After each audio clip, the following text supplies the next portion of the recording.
What's going on? It's Mike, and today we're talking gap analysis. Gap analysis is a tool I use all the time as a strategy consultant.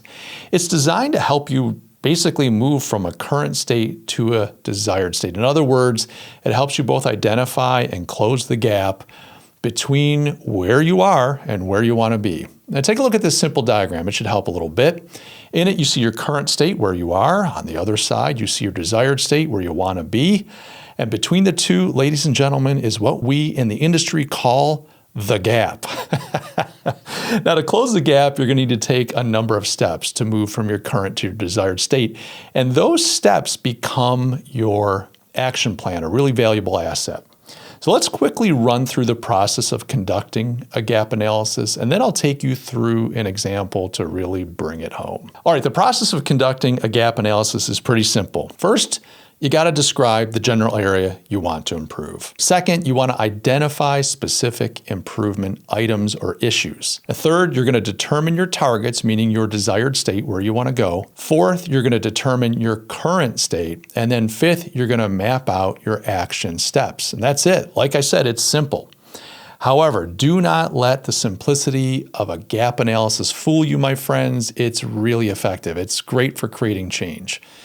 Now, let's take a look at an example. Let's say you're a product manager and your promotional emails don't seem to be working as well as you'd like. So here's how you'd use a gap analysis to begin fixing the issues. First, you'd start by describing what you want to improve. I suggest you even identify what you're not investigating, because this helps protect against scope creep and confusion. And from my experience, both those things become a problem in almost every project.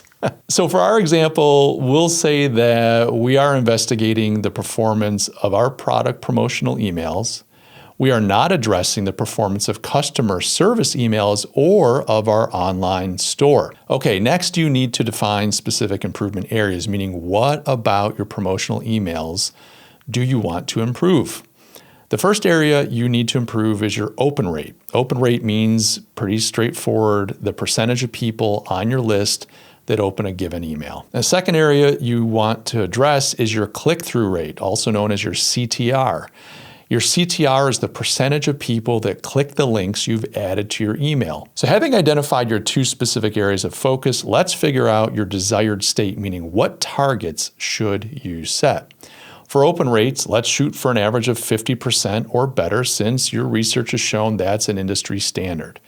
And for your click-through rate, let's set 5% as a target, just as a place to start. Now that we know where you'd like to be, it's time to identify your current state. Now, according to your email marketing platform, you're averaging a 29% open rate, and it looks like your click-through rate is hovering around 1.5%. So if you know both your current and desired states, you can now start to map out the steps that you think will close the gap. And to look at your open rates, you can identify two ways in which you can improve. First, we suspect that your email list is filled with inactive subscribers and dead addresses. So one action is to clean up the list. It's pretty straightforward.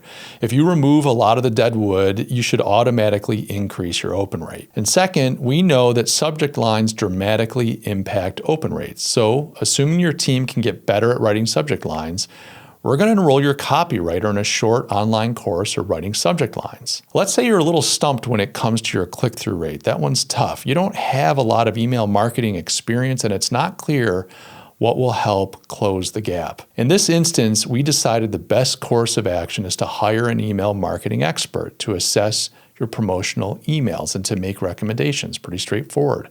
Of course, those recommendations will become their own action plan, but you can deal with that at a later date. And there you have it, a gap analysis complete with an action plan. Now, as I've said, the gap analysis is deceptively simple. And the cool thing is it can be applied to all kinds of challenges. I mean, you can apply it to performance gaps, profit gaps, technology gaps, even people gaps in your organization.